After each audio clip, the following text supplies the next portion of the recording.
علي يا عزيم يا علي يا عزيم يا غفور يا رحيم بين بسر ذكر حيدر آية فأما اليتيم. الشیطان الرجیم. بسم اللہ الرحمن الرحیم. الحمد للہ رب العالمین والصلاة والسلام علی محمد وآلہ اجمعین واللعنۃ الدائمۃ علی اعداء محمد وآل محمد. اما بعد وفقنا اللہ وإیاکم للعلم والعمل الصالحین انشاءاللہ تعالی. قال امیر المؤمنین علیہ السلام فی خطبۃ شہر رمضان: ان هذا الشہر شہر فضلہ اللہ علی سائر الشہور کفضلنا اہل البیت علی سائر الناس وهو شہر یفتح فیہ ابواب السماء وابواب الرحمہ ویغلق فیہ ابواب النیران وهو شہر یسمع فیہ النداء ویستجاب فیہ الدعاء ویرحم فیہ البکاء. امیر المؤمنین علیہ السلام نے جب یکم ماہ رمضان کو مسجد کوفہ میں خطبہ دیا تھا تو اس خطبہ میں سب سے جو پہلے اور شروع کے جملے تھے اس میں لوگوں کو اس بات کی طرف متوجہ فرمایا اور کہا کہ اے لوگو، یہ مہینہ باقی مہینوں کی طرح نہیں ہے کہ آپ یہ سمجھیں کہ جس طرح سے باقی دن چل رہے ہیں تو اس طرح سے ایک مہینہ بھی آ گیا ہے، بلکہ اس مہینے کی فضیلت باقی مہینوں کے اوپر ایسی ہے کہ جیسے ہم اہل بیت کی فضیلت تمام باقی لوگوں کے اوپر ہے. تو جس طریقے سے آپ باقی لوگوں کے ساتھ ڈیل کر رہے ہوتے ہیں تو اگر اہل بیت علیہ السلام آ جائیں تو وہاں پہ پھر آپ کی ذمہ داری اور زیادہ بڑھ جاتی ہے. تو اس طرح سے اگر ہم باقی ایام میں ہیں تو وہاں پہ ہماری ذمہ داری اتنی زیادہ نہیں بڑھتی، لیکن جب ماہ رمضان آ جاتا ہے تو پھر ہماری ذمہ داری اور زیادہ بڑھ جاتی ہے. اور پھر فرمایا کہ اس مہینے کی یہ خصوصیات ہیں کہ آسمان کے جو جہنم کے دروازے ہیں وہ بند کر دیے جاتے ہیں اور فقط رحمت کے دروازے کھول دیے جاتے ہیں. اس میں جو انسان جو دعا مانگے گا وہ دعا اس کی قبول ہوگی. کوئی اگر روئے گا تو اس کے رونے کے اوپر اللہ تعالیٰ رحم فرمائے گا. اللہ تعالیٰ سے دعا ہے کہ خدا ہمیں ماہ رمضان کی فضیلت اور اس کی رحمت کو درک کرنے کی توفیق نصیب فرمائے. ایک مرتبہ آواز بلند صلوات پڑھ لیجیے.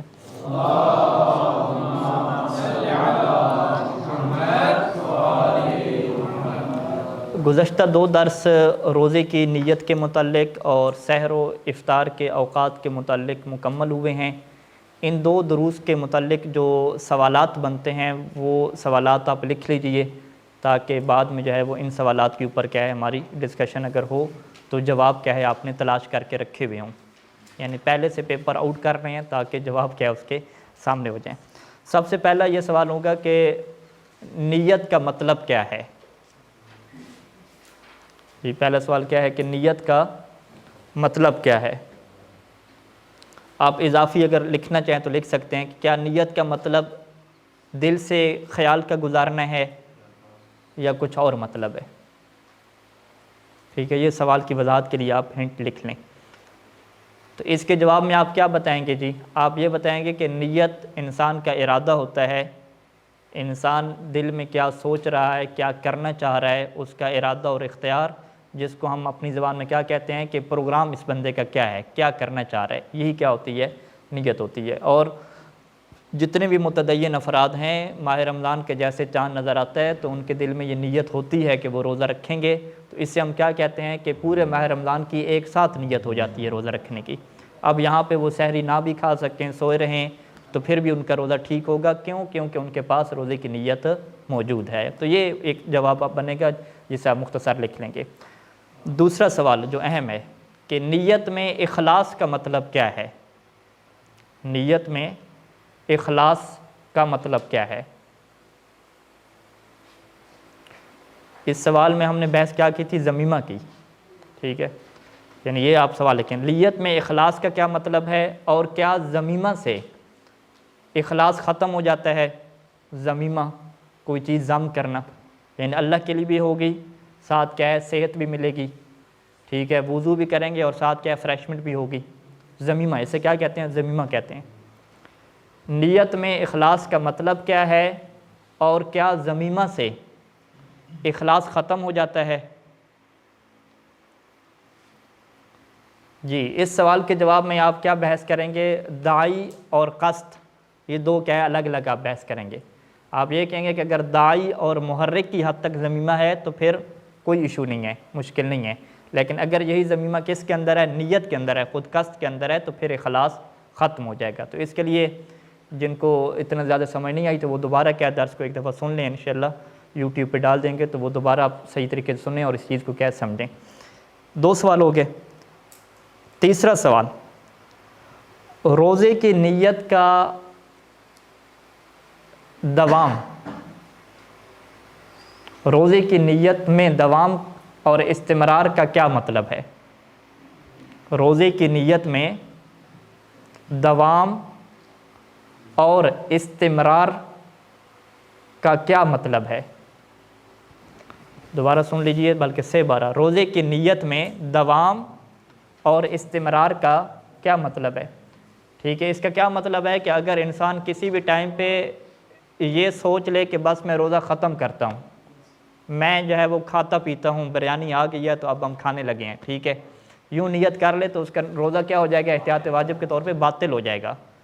اگرچہ وہ اس سے مکمل کرے گا، امساک کرنا واجب ہے، لیکن بعد میں اس کی کیا ہوگی؟ قضا ہوگی۔ اگر کھایا پیا نہیں ہے تو کفارہ نہیں ہوگا، لیکن کھا پی لیا ہے تو پھر کیا کفارہ ہو جائے گا؟ واضح؟ تو اس میں کیا ہے، انسان کو پکا رہنا ہوتا ہے، درمیان میں مشکوک اور تردد کی کیفیت نہیں بنتی، جبکہ نماز میں ایسا نہیں ہے۔ نماز میں اگر نیت کر لی کہ میں باطل کر رہا ہوں تو وہ باطل نہیں ہوتی جب تک کہ انسان کلام نہ کرے یا قبلہ رخ سے کیا ہے نہ مڑے۔ واضح سوال؟ 3 سوالوں کی نیت کے متعلق۔ اب چوتھا سوال ہے وہ فجر صادق کے جو متعلق ہم نے بحث کی تھی، ٹھیک ہے جی۔ فجر صادق کسے کہتے ہیں اور اس کی تشخیص کا کیا طریقہ ہے؟ فجر صادق کسے کہتے ہیں اور اس کی پہچان، اس کی تشخیص کا کیا طریقہ ہے؟ اس میں آپ 2 چیزیں واضح کریں گے۔ ایک تو پہلے آپ تعریف بیان کریں گے کہ فجر کاذب اور صادق میں کیا فرق ہے، کہ کاذب وہ جو لمبی روشنی نکلتی ہے دم کی طرح کی، اور فجر صادق کسے کہتے ہیں جو پھیلی ہوئی روشنی ہوتی ہے۔ اور پھر آپ یہ کہیں گے کہ اس کی جو تشخیص کے 2 طریقے ہیں، یا خود انسان تشخیص کرے جو آج کل کے دور میں کوئی نہیں کرتا اور ممکن بھی نہیں اتنا زیادہ کرنا، یا دوسرا یہ ہے کہ انسان ماہرین فلکیات کی طرف جائے۔ اور پھر آپ وہاں پہ یہ بتائیں گے کہ ماہرین فلکیات کے اندر ایک مشہور نظریہ ہے جو 18 ڈگری کا ہے، جو مسلم ورلڈ لیگ کا ہے، کہ جس کے مطابق عام طور پہ فجر صادق کا ٹائم لکھا جاتا ہے، اور ایک نظریہ کیا ہے کہ سورج 16 ڈگری پہ پہنچے، جو لیور انسٹیٹیوٹ آف قم کا کیا ہے نظریہ ہے۔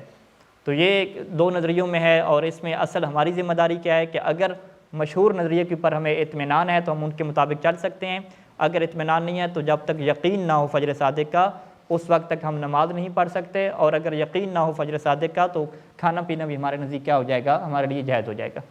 واضح؟ اچھا، اس سے اگلا سوال بنے گا، کیا اہل سنت اور اہل تشیع میں انتہائے سحر کے وقت میں کوئی فرق ہے؟ کیا اہل سنت اور اہل تشیع میں انتہائے سحر کے وقت میں کوئی فرق ہے؟ ٹھیک ہے، اس کا جواب کیا ہوگا کہ کوئی فرق نہیں ہے، دونوں کا وقت کیا ہے؟ فجر صادق ہی ہے۔ پھر آپ یہ لکھیں گے کہ پھر یہ 10 منٹ کی احتیاط کیوں ہے؟ یہ احتیاط کیا ہے؟ مستحب ہے، اس کی پیروی کرنا ضروری نہیں ہے، اور اس احتیاط کے پیچھے راز کیا ہے؟ یہ ماہرین فلکیات کا اختلاف۔ ٹھیک ہے، اس کو ہم نے وضاحت سے بیان کیا تھا، انشاءاللہ دوبارہ درس آپ سماعت کریں گے، دوسرے نمبر والا یہ چیز کیا ہو جائے گی؟ واضح ہو جائے گی۔ اچھا جی، کتنے سوال ہو گئے؟ 5 ہو گئے میرے خیال میں۔ چھٹا سوال کہ روزے کھولنے کا وقت کون سا ہے؟ روزے کھولنے کا وقت کون سا ہے، یا آپ یہ کیا کہیں کہ غروب نماز مغرب کا ٹائم کون سا ہے؟ یہ ایک ہی سوال بنتا ہے۔ اگر کوئی پوچھے نماز مغرب کا ٹائم کون سا ہے، یا یہ پوچھے کہ روزے کھولنے کا ٹائم کون سا ہے، تو ایک ہی بات ہے، کوئی فرق نہیں ہے۔ اس میں سید سستانی کا کیا نظریہ ہے اور فقہا کا کیا اختلاف ہے؟ ٹھیک ہے، یہ سوال چلیں گے۔ روزہ کھولنے کا کون سا وقت ہے، سید سیستانی کا کیا نظریہ ہے، فقہا کا کیا اختلاف ہے، اور چوتھا پوائنٹ، کیا اس میں کوئی رجوع کا آپشن ہے یا رجوع کا آپشن نہیں ہے۔ ٹھیک ہے جی، اس میں آپ کیا بیان کریں گے کہ فقہا کے کچھ اختلاف ہے، اور سید سعید الحکیم مرحوم اور موجودہ دور میں سید صادق الروحانی اور کچھ دیگر فقہا یہ کہتے ہیں کہ فقط سورج ڈوب جائے اہل سنت کی طرح تو نماز مغرب کا ٹائم اور روزہ کھلنے کا ٹائم ہو جاتا ہے۔ سید سیستانی نے اس بارے میں فتویٰ نہیں دیا اور کہا ہے کہ آپ لوگ احتیاط کریں۔ احتیاط کیا مطلب کہ سورج ڈوبنے کے 15 منٹ بعد جب وہ سرخ روشنی ختم ہو جائے اور تاریکی آسمان پہ آ جائے تو پھر آپ کیا کریں، نماز پڑھیں اور روزہ کھولیں۔ تو رجوع کا آپشن پہلے موجود ہوتا تھا اور ابھی کیا رجوع کا آپشن میں مشکل کیا ہے پائی جاتی ہے۔ واضح؟ اچھا جی، اگلا سوال جو اہم ہے، اگر انسان کو شک ہو کہ کیا فجر صادق کا ٹائم ہوا یا نہیں، اگر انسان کو شک ہو کہ کیا فجر صادق کا وقت ہوا یا نہیں، تو کیا وہ کھا پی سکتا ہے؟ وضاحت کریں۔ اگر انسان کو شک ہو کہ فجر صادق کا ٹائم ہوا یا نہیں تو کیا وہ کھا پی سکتا ہے؟ وضاحت کریں۔ اور بالکل یہی سوال ہوگا، اگر انسان کو شک ہو کہ مغرب کا ٹائم ہوا یا نہیں تو کیا وہ کھا پی سکتا ہے؟ وضاحت کریں، یعنی افطار کر سکتا ہے یا نہیں کر سکتا۔ ٹھیک ہے، ان دونوں سوالوں کی وضاحت میں قاعدہ استصحاب کو بیان کرنا ہے آپ لوگوں نے۔ ٹھیک ہے، استصحاب کا جو قانون بیان کیا تھا اس کو بیان کر کے دونوں میں فرق کیوں آ رہا ہے اس کو کیا کرنا ہے آپ لوگوں نے واضح کرنا ہے۔ ٹھیک ہے جی، اب انہی دو سوالوں کے سیم سوال کے آگے دو اور بنیں گے، آخری دو سوال، کہ اگر انسان کو پتہ چلے کہ وہ وقت کے بعد کھاتا پیتا رہا اور فجر صادق کا ٹائم ہو چکا تھا، اگر انسان کو پتہ چلے کہ فجر صادق کا ٹائم ہو چکا تھا اور وہ بعد میں کھاتا یا پانی پیتا رہا تو کیا اس کا روزہ صحیح ہے؟ اگر انسان کو بعد میں پتہ چلے کہ فجر صادق کا ٹائم ہو چکا تھا اور وہ کھاتا پیتا رہا تو کیا اس کا روزہ صحیح ہے یا باطل ہے؟ اس میں آپ تفصیل دیں گے۔ اگر بے نفس ہی خود تحقیق کی تھی تو پھر روزہ صحیح ہے، اگر خود تحقیق نہیں تھی، کیلنڈر وغیرہ پہ گھڑی پہ اعتماد کیا اور غلط نکل آیا تو روزہ کیا ہے؟ باطل ہے، لیکن کفارہ اس میں نہیں ہے۔ یہی سوال کس میں آئے گا؟ افطار میں آئے گا۔ اگر انسان غلطی سے وقت سے پہلے افطار کر لے، ٹھیک ہے، تو کیا اس کا روزہ صحیح ہے یا روزہ باطل ہے؟ یہاں پہ روزہ کیا کرنا ہے؟ اس کا باطل کرنا ہے دونوں صورتوں میں۔ خود تحقیق کی ہو تو پھر بھی احتیاط واجب کے طور پہ باطل ہے، اگر خود تحقیق نہیں کی، کسی کے کہنے کے اوپر ایسا کیا ہے کہ جس کی بات اس کے لیے کیا تھی؟ قابل اطمینان تھی، یا اس کی گواہیاں اس کے لیے حجت تھیں، تو پھر بھی پتہ چلا کہ ابھی کیا ہے وقت افطار نہیں ہوا تھا، تو پھر بھی اس کا روزہ کیا ہو جائے گا؟ باطل ہو جائے گا۔ واضح؟ یہ سوال کتنے ہو گئے جی ہمارے پاس؟ 8 یا 9 سوال ہو جائیں گے۔ ٹھیک ہے، 9 سوال۔ آپ میں سے کون ہیں، یعنی ہاتھ کھڑا کریں گے کہ کتنے بندے ہیں کہ جن کو ان 9 سوال کے جواب سارے آتے ہیں؟ ٹھیک ہے، ایک برادر ہیں بس، 2 3 ماشاءاللہ 4 5، کیوں معظم صاحب بھی ہیں؟ ٹھیک ہے جی، کافی ہے۔ چلیں جی، باقی لوگ پھر ایسا کریں کہ اس کے اوپر محنت کریں اور ہفتے کو ہم اس کے اوپر جمعے کو درس ہوگا یا نہیں ہوگا؟ جمعے کو درس ہوگا۔ فقط شب جمعہ کے درمیان میں تعطیل آئے گی، شب جمعہ کی تعطیل میں آپ ان سوالوں کے جواب کی تیار کریں۔ ٹھیک ہے، انشاءاللہ درس بھی اپلوڈ کر دیں گے، لنک وغیرہ بھیج دیں گے، تو آپ یہ سارے جواب کیا تیار کریں، اور اگر خدا آپ کو توفیق دے، ٹھیک ہے، تو اگر آپ لکھ بھی سکیں اور امام کے فرمان کے مطابق کیا ہے لکھ سکیں، یعنی علم کو مقید کرو کتابت کے ذریعے سے، تو پھر تو سونے پہ سہاگا ہو جائے کہ فقہ آل محمد کو کیا آپ لکھ بھی رہے ہیں۔ تو یہ انشاءاللہ تیار کریں، تو جمعے کو ہم انشاءاللہ یہ ساری اسی کے اوپر وقف کریں گے، تو آپ سے کیا سنیں گے اور مباحثہ کیا اس کے اوپر کریں گے۔ ٹھیک ہوگی؟ آج بس ہم ایک نئی بحث کو تھوڑا سا بیان کریں گے 15-20 منٹ، اور پھر اسی کو چھوڑ دیں گے اس کے اوپر سوال، اور پھر اس کی کیا بعد میں ڈسکس کریں گے۔ ایک مرتبہ درود پڑھ لیجیے سارے۔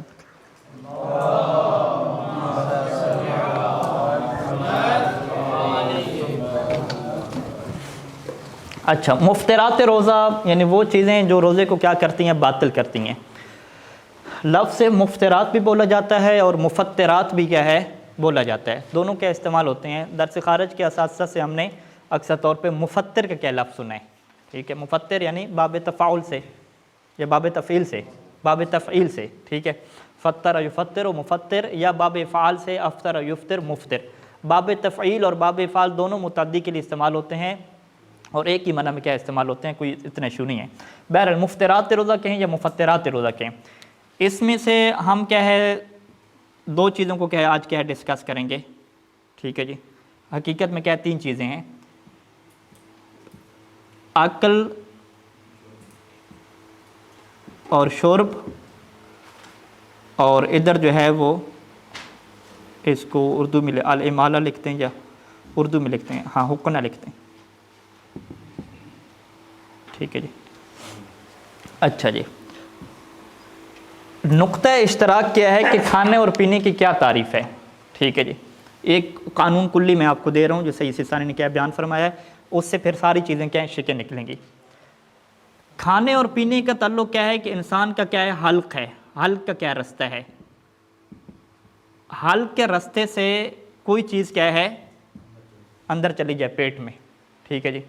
حلق کے رستے سے کوئی چیز پیٹ میں انسان لے جائے تو اسے کیا کہتے ہیں؟ عقل اور شرب کہتے ہیں۔ اب وہ چیز جو انسان پیٹ کے اندر لے کر جا رہا ہے حلق کے ذریعے سے، وہ چیز ایسی ہو کہ جو عام طور پہ کھائی پی نہ جاتی ہو، ٹھیک ہے؟ فرض کریں کہ وہ اپنے ناخن کے منہ میں رکھے ہوئے ہیں، اس نے توڑ کے جو ہے وہ منہ میں فکر نہیں گلے سے بھی نیچے کیا لے کر جا رہا ہے، ٹھیک ہے؟ یا ہونٹوں کے اوپر کیا ہے اس کی چھوٹی چھوٹی جلد ہوتی ہے، اس کو کیا ہے زبان دانتوں سے کاٹ کے وہ کیا ہے حلق سے نیچے تک لے جا رہا ہے، ٹھیک ہے؟ یا ویسے جو قلم وغیرہ اٹھا لیں تو وہ منہ میں کیا ہے چبا کے اس کا ایک ربڑ وغیرہ جس طرح بچے کرتے ہیں تو وہ ذائقہ ہے تو وہ اندر کیا لے کر جا رہا ہے۔ یعنی کھانے پینے والی چیز ایسی ہو کہ جو عادی طور پہ استعمال ہوتی ہے یا عادی طور پہ استعمال نہیں ہوتی، دونوں صورتوں میں کیا ہے اس کو کھانا پینا کہیں گے اگر وہ گلے سے نیچے جاتی ہے، ٹھیک ہے جی؟ اچھا، اب یہ جو ہے نا کہ یہ جو پیٹ میں چیز جا رہی ہے حلق کے رستے سے، اب یہاں پہ یہ سوال آتا ہے کہ کیا اگر پیٹ میں چیز حلق کے رستے سے نہ جائے، کسی اور کیا رستے سے جائے، تو پھر بھی کیا ہے روزہ کیا باطل ہوگا، ٹھیک ہے؟ اگر تو وہ ناک کو رستہ بنائے یا آنکھ کو رستہ بنائے کہ ناک میں کوئی چیز ڈالی اور وہ جہاں حلق تک پہنچی پھر حلق سے نیچے گئی، تو پھر تو کیا روزہ باطل ہوگا، کیونکہ یہ قانون سے کہا جائے گا کہ یہ حلق کے رستے سے گئی ہے، اگرچہ پہلے اس کو ناک میں ڈالا لیکن ناک کے بعد سیدھی کہاں پہ آئی؟ حلق میں آئی، یعنی یہ والا جو گردن ہے اسی گردن کے توسط سے نیچے جائے گی، گردن کے علاوہ کسی اور جگہ سے تو نہیں جا رہی، ٹھیک ہے؟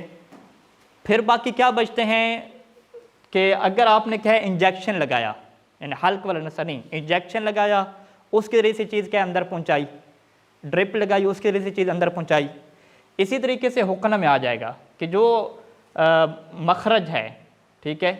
یعنی پاخانہ کا جو مخرج ہے، پاخانہ کا جو سوراخ ہے، وہاں سے کیا ہے جن لوگوں کو بیماری ہوتی ہے قبض کی، وہاں سے کیا ہے کوئی چیز اندر داخل کرتے ہیں پیٹ تک، دوائی وغیرہ داخل کی، تو یہاں سے کیا روزہ باطل ہوگا یا نہیں ہوگا؟ یہاں پہ روایات اہل بیت علیہ السلام میں کہا گیا کہ سائل بہنے والی، اگر وہ چیز ہے بہنے والی یعنی لیکوڈ ہے، مائع چیز ہے، بہنے والی چیز ہے، اگر اس کو جو ہے وہ مقام غائط سے، ٹھیک ہے؟ غائط اور بول میں کیا فرق ہے؟ مقام غائط یعنی پاخانہ، پاخانہ کے مقام سے، پاخانہ والے سوراخ سے اگر بہنے والی چیز کو اندر داخل کریں گے تو اس سے بھی کیا ہو جائے گا؟ روزہ باطل ہو جائے گا، ٹھیک ہے جی؟ یعنی ہمارے سامنے کیا آ گیا؟ ایک آ گیا حلق آ گیا اور دوسرا کیا آ گیا؟ مقام غائط آ گیا، یعنی یہ دو چیزیں ایسی ہیں کہ ان کے توسط سے اگر پیٹ میں چیز جائے تو روزہ کیا ہو جاتا ہے؟ باطل ہو جاتا ہے۔ فرق فقط اتنا ہے کہ حلق کے ذریعے سے چاہے وہ چیز ٹھوس ہو، ٹھیک ہے، مائع شکل میں نہ ہو، وہ بھی جائے تو پھر بھی روزہ باطل ہو جاتا ہے، لیکن مقام غائط والے جو سوراخ سے ہے یہاں سے فقط بہنے والی چیز جائے گی تو پھر روزہ باطل ہوگا۔ جو جامد چیز ہے، جو ایک ٹیوب والی چیز ہے، مثلا ٹیوب جس طرح ہوتی ہے، معجون ہوتی ہے جسے عربی معجون کہتے ہیں، اگر وہ جائے گی تو پھر روزہ باطل نہیں ہوگا، ٹھیک ہے، واضح۔ اس کے علاوہ جو جسم کے باقی سوراخ ہیں یا باقی جگہیں ہیں وہاں سے اگر کوئی جاتی ہے، کوئی چیز جاتی ہے پیٹ کے اندر تو سید سیستانی کے مطابق روزہ باطل نہیں ہوتا، ٹھیک ہے، یعنی حلق کے علاوہ۔ فرض کریں کہ یہاں پہ یہ سوال اٹھتا ہے کہ اچھا یہ مقام غائط سے تو نہیں گئی، مقام بول سے گئی ہے، ٹھیک ہے، پیشاب کا جو سوراخ ہے وہاں سے کیا ہے ڈاکٹر نے کوئی چیز لگائی اور وہاں سے کیا چیز اندر داخل کر دی، پانی اور لیکوڈ شکل میں، تو اس سے بھی کیا روزہ باطل نہیں ہوگا۔ اچھا فرض کریں کہ وہ جو ہے وہ جسم کے اندر زخم کیا، زخم کر کے اس سے کیا چیز اندر کیا داخل کی، یا ایک فقہ میں مثال ہوتی تھی کسی نے کسی کو چھرا مارا پیٹ کے اندر، وہ پیٹ کے اندر چلا گیا چھرا، ٹھیک ہے، تو بہرحال وہ بچے گا تو پھر بحث ہوگی روزے کے اوپر۔ تو اب پریکٹیکل مثالیں کیا ہیں کہ جی ڈرپ لگائی اور گلوکوز کی کیا ڈرپ لگا دی، اس کو سخت پیاس لگ رہی تھی، اس نے ڈرپ لگوا لی، تو یہ ڈرپ جو ہے وہ کہاں سے لگی ہے، رگ کے ذریعے سے گئی ہے۔ اب یہ جو رگ ہے نہ یہ مقام غائط ہے، نہ ہی کیا حلق کا مقام ہے، کوئی اور جگہ ہے، تو اس سے روزہ کیا ہے باطل نہیں ہوگا۔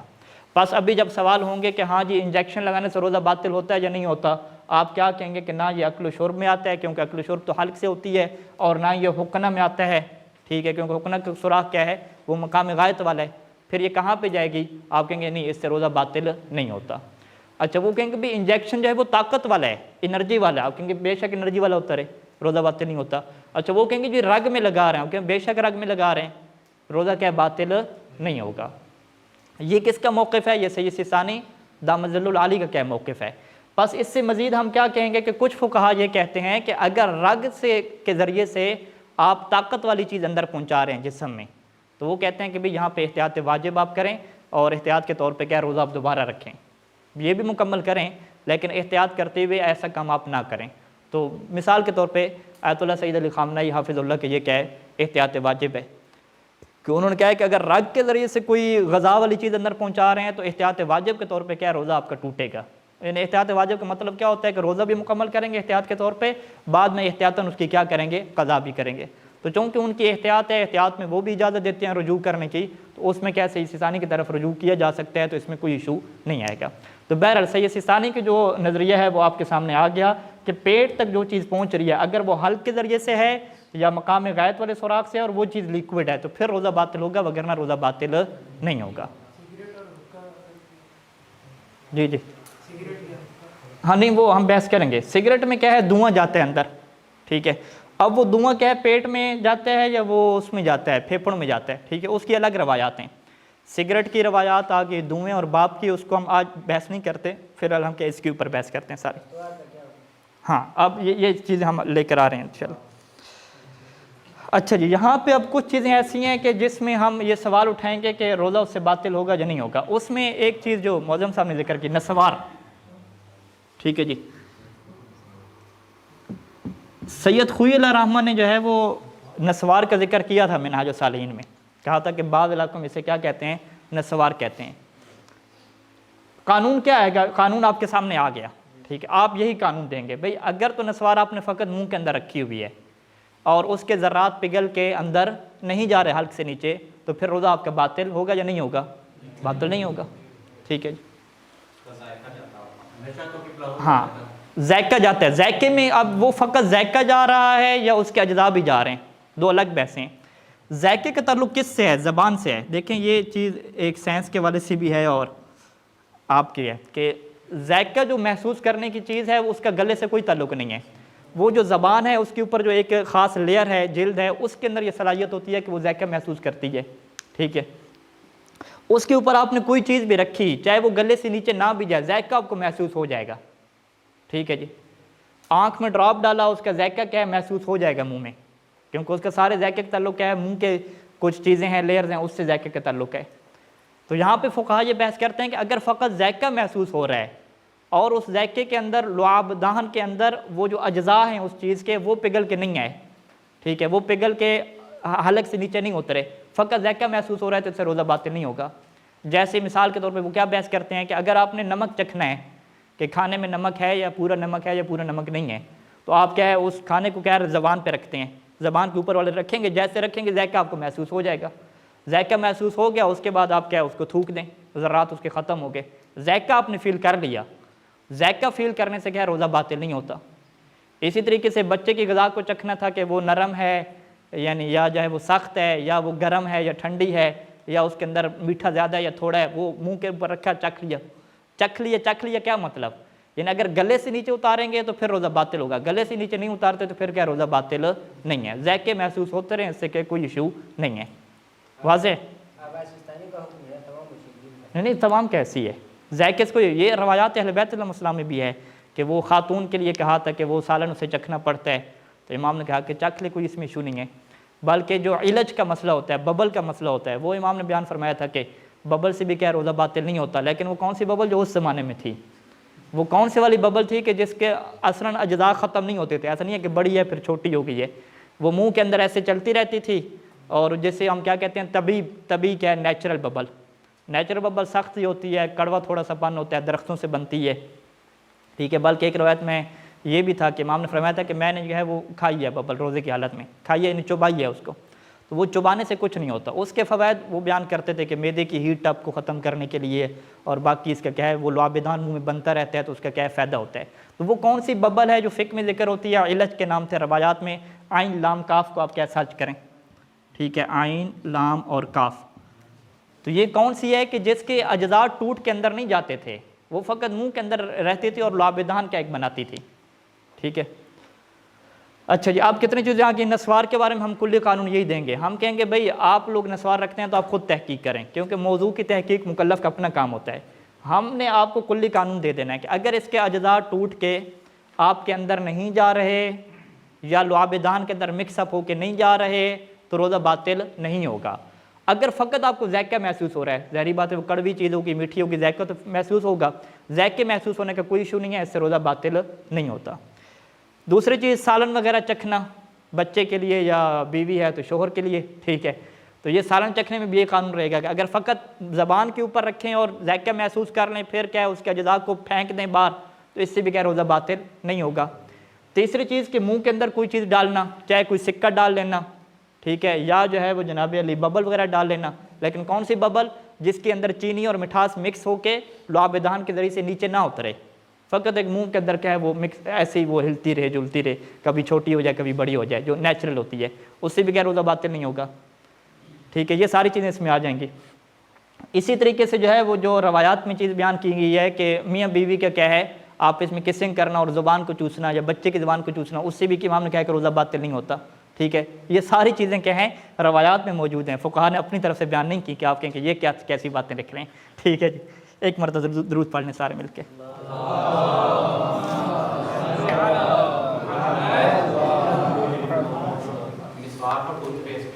ہاں آسان، تو یہ اچھا متوجہ کیا۔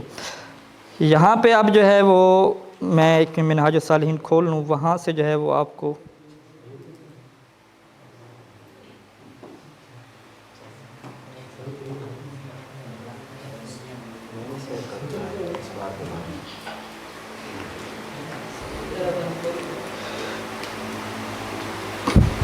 ٹھیک ہوگی جی۔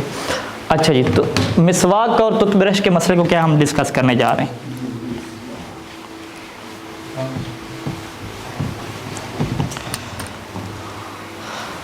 برش کرنا جو ہے وہ دو طرح سے ہے، ایک کیا ہے افطار کرنے کے بعد روزہ بند ہونے سے پہلے کیا برش کرنا، ٹھیک ہے جی، یہاں پہ ہم لکھتے ہیں برش کرنا،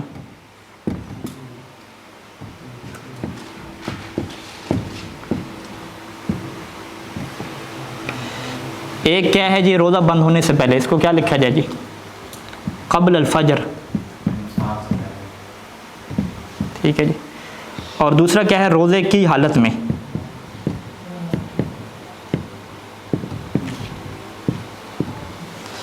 اچھا جی، سب سے پہلے اس کو ڈسکس کر لیتے ہیں۔ روزے کی حالت میں اگر کوئی برش کرتا ہے تو روزہ ٹوٹے گا یا نہیں ٹوٹے گا؟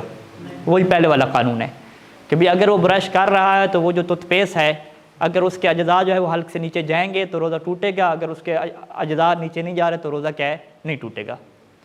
پھر بحث ہوگی کہ یہ مکروہ ہے یا مکروہ نہیں ہے۔ جو چیز مکروہ لکھی ہوئی ہے وہ مسواک لکھا ہوا ہے تر ٹہنی سے، یعنی کوئی بھی تر لکڑی ہے اس سے مسواک کرنا یہ روایات میں مکروہ ہے۔ تو برش جو ہے وہ نہ ٹہنی ہے نہ لکڑی ہے، یہ تو کیا پلاسٹک ہے، نئی چیز ہے، تو اس کا ابھی تک اس پہ قیاس، کیونکہ فقہ پہ قیاس ہوتا نہیں ہے ہمارے یہاں، تو لہٰذا ہم قیاس نہیں کر سکتے۔ ہم کہیں گے چونکہ مسواک تر ٹہنی سے مکروہ ہے تو یہ بھی مکروہ ہوگا، یعنی میں نے فی الحال نہیں پڑھا کہ کسی نے اس طرح کا قیاس کیا ہو۔ تو یعنی ہم کیا کہیں گے کہ روزے کی حالت میں جو ٹوتھ برش کر رہے ہیں وہ مکروہ بھی نہیں ہوگا اور اسی طریقے سے کیا روزہ بھی باطل نہیں ہوگا۔ فقط ایک صورت میں وہ کراتا ہے کہ اگر انسان کو پیاس لگی ہوئی ہو اور اس کا مقصد کیا ہے تھوڑا ٹھنڈک پہنچانا ہو منہ کو کلی وغیرہ کے ذریعے سے، تو وہ اس باب سے مکروہ ہوگا کہ کلی کرنا مکروہ ہے اگر نیت کیا ہو ٹھنڈک پہنچانا ہو، وضو کے لیے نہ کر رہا ہو، تو وہ اس باب سے کیا کراہت آئے گی، وگرنہ خود برش کے عنوان سے یہ والی کراہت بھی نہیں آئے گی. ٹھیک ہے، واضح ہے.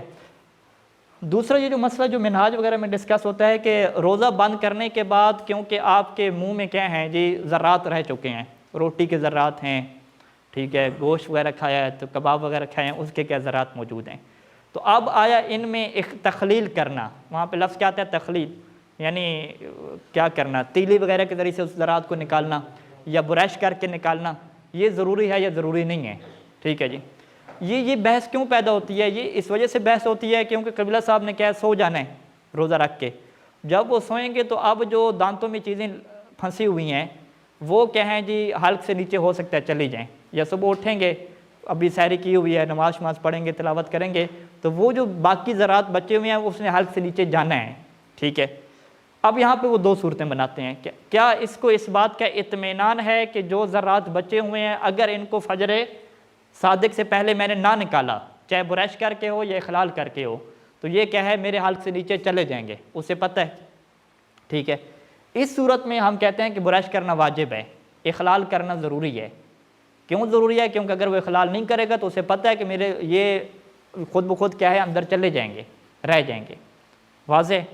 تو یہ کیا ہے ایک مورد بنے گا کہ جس میں ہم یہ کہہ سکتے ہیں کہ جی برش کرنا واجب ہے. وہ خود برش نہیں ہوگا، اصل چیز کیا ہوگی ان ذرات کو صاف کرنا، چاہے وہ تیلے سے صاف کریں، برش سے کریں، کسی بھی ذریعے سے کریں. یہ کون سی صورت ہوگی؟ جب بندے کو 100% یقین ہو کہ اگر میں نے یہ کام نہ کیا، منہ میں چیز رکھی تو فجر صادق کے بعد ایک ایسا ٹائم آئے گا کہ یہ اندر کیا ہے چلی جائے گی، یا پگھل کے چلی جائے گی، یا ایسے چلی جائے گی. تو یہاں پہ کیا اس چیز کو نکالنا ضروری ہوگا، اور فجر صادق سے پہلے منہ وغیرہ تمام کیا ہے صاف کر کے ایکسٹرا کوئی وہاں پہ کیا ہے چیز سیو کر کے نہ رکھے تاکہ وہ اندر چلی جائے.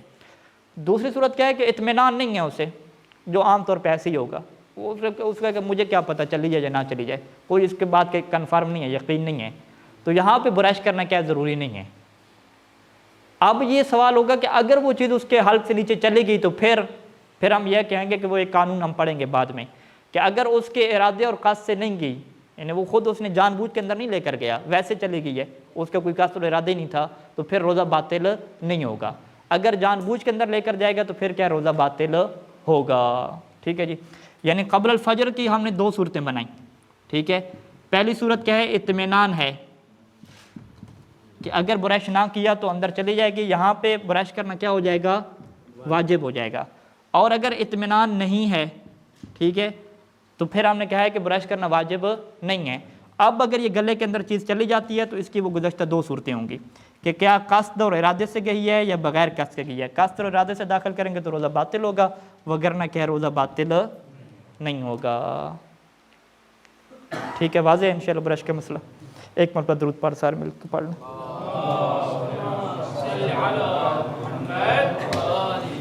اچھا، یہ مفطرات روزہ ہم نے کتنے یہاں پہ ڈسکس کر لی ابھی تک؟ 3. ٹھیک ہے جی. 4 اور 5 بھی ہم ساتھ ڈسکس کر لیتے ہیں، باقی پھر تفصیلات کیا الگ ہو جائیں گی.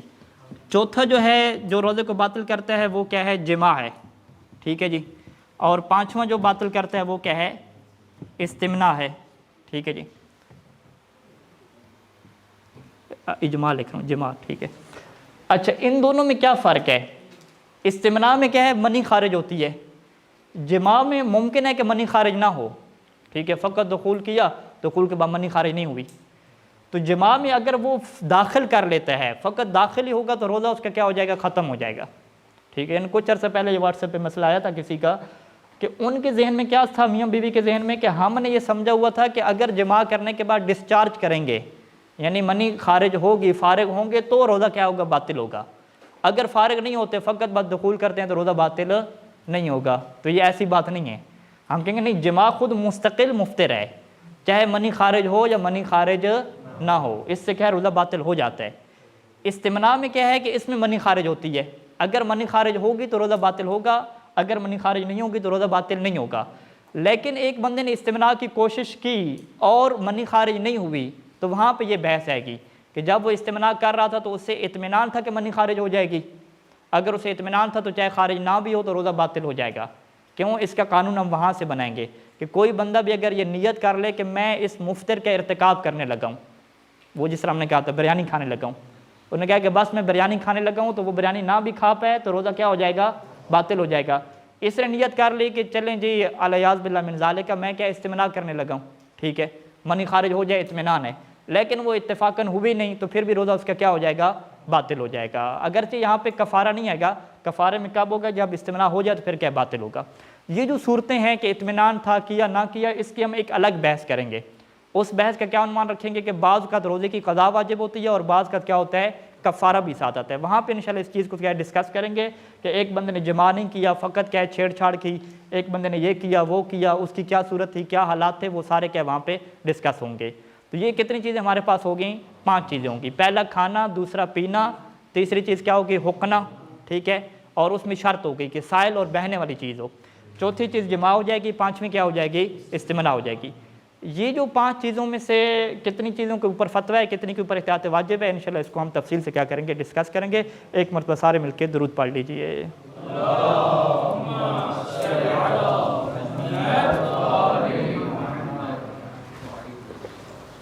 ہاں جی، ایک سوال ہماری طرف سے اور باقی کیا آپ کی طرف سے؟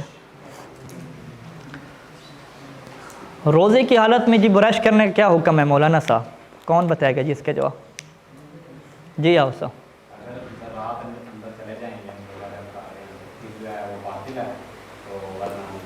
نہیں، برش کرنا ٹھیک ہے یا ٹھیک نہیں ہے یہ بتائیں؟ ٹھیک ہے کرنا ہر صورت میں؟ نہیں، اگر اطمینان ہو کہ اگر وہ برش نہیں کرے گا تو جو اس کے منہ سے نہیں، روزے کی حالت میں۔ روزے کی حالت؟ ہاں، روزہ رکھا ہوا ہے، برش کرنے 12 بجے اٹھے، آپ نے کہا چلیں جی برش کر لیتے ہیں،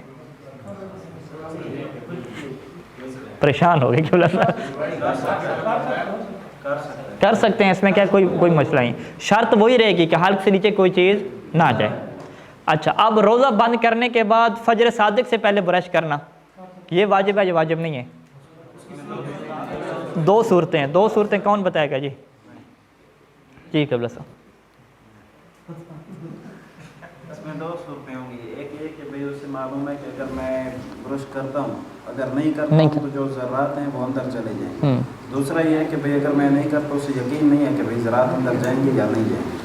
اگر ذرات اندر جائیں گے اسے اطمینان ہے تو پھر واجب ہے کہ وہ برش کریں۔ اگر اسے اطمینان نہیں ہے کہ بھئی جائیں گے یا نہیں جائیں گے تو اس میں اگر اندر جاتے ہیں تو پھر اس میں 2 صورتیں ہیں کہ بھئی اس نے اپنے قصد اور ارادہ نہیں، برش کرنا پھر ضروری نہیں ہوگا، آپ پہلے کہ برش کرنا ضروری نہیں ہوگا، لیکن اب بعد میں اندر چلے گئے تو وہاں پہ پھر بحث ہے کہ اگر قصد اور ارادہ سے لے کر گیا تو باطل ہوگا، وگرنہ کیا باطل نہیں ہوگا۔ ٹھیک ہو گئی یہ ایک سوال۔ ہاں جی، آپ کی طرف سے کوئی سوال؟ جیسے آپ نے بتایا رہبر معظم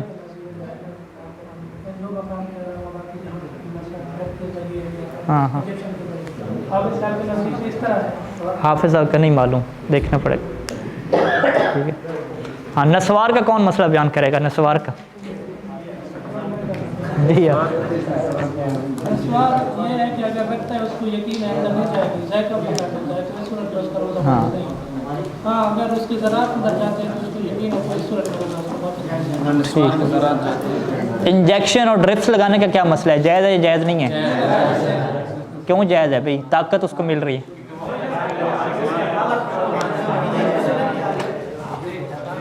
یعنی کیا مطلب کہ روزے رکھنا آسان ہو گیا نا، چاہے 18 گھنٹے کا وہ ڈرپس لگوا لیں، جائز ہو جائے گا۔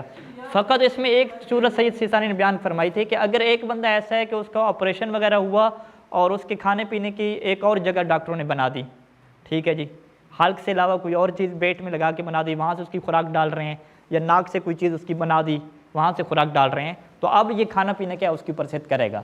لیکن یہ وہ بندہ ہے جس نے آپریشن سے اپنی جگہ تبدیل کروا لی ہو، ٹھیک ہے، کھانے پینے والی، یہ اس کا ایشو ہوگا، باقیوں کا کوئی عام طور پہ یہ ایشو نہیں ہوگا۔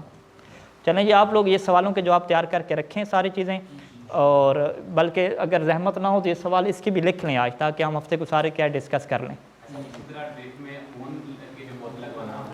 ہاں، خون بھی ایسے ہی ہوگا سارے۔ ہاں، ابھی نکلنے والے ہم بحث کریں گے کل، کہ پیٹ کے اندر سے کوئی چیز نکلتی ہے باہر، اس کا کیا حکم ہے، وہ تقیع کا مسئلہ اور یہ ساری چیزیں ڈسکس کریں۔ اگر کوئی بندہ عادت روزہ میں برش کرے اور اس کے دانتوں سے خون نکلنے لگے، ہاں، خون نکلنے کا کوئی ایشو نہیں ہے، یعنی جائز ہے اس میں، بس حلق سے نیچے نہ لے کر جائیں۔ اچھا لکھ لیں جی، سوال لکھ لیں، سوال لکھ لیں، 2 سوال لکھ لیں تاکہ مشکل نہ ہو ہمارے لیے. ٹھیک ہے.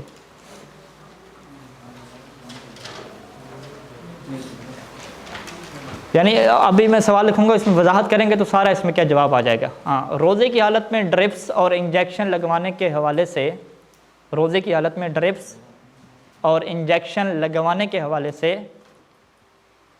سید سستانی دامت ظلہ العالی کے نظریے کی وضاحت کریں. ٹھیک ہے جی. روزے کی حالت میں انجیکشن اور ڈرپس لگوانے کے حوالے سے سید سستانی دامت ظلہ العالی کے نظریے کی مکمل وضاحت کریں. ٹھیک ہے. مکمل وضاحت میں آپ جی، روزے کی حالت میں انجیکشن، ٹیکا اور ڈرپس لگوانے کے حوالے سے سید سستانی دامت ظلہ العالی کے نظریے کی مکمل وضاحت کریں. یہ مکمل وضاحت کیسے ہوگی؟ آپ بیان کریں گے کہ حلق سے نیچے جانے کو اکل و شرب کہتے ہیں، اور جو مقام غایت ہے وہاں سے جائے تو حقنہ کہتے ہیں. اس کے علاوہ باقی چیزوں میں کیا ہے؟ کوئی ثابت نہیں ہے روزے کا باطل ہونا. واضح ہے انشاءاللہ. ٹھیک ہے. بس یہ ایک ہی سوال میں ساری چیزیں آ جائیں گی. یہی سوال ہے.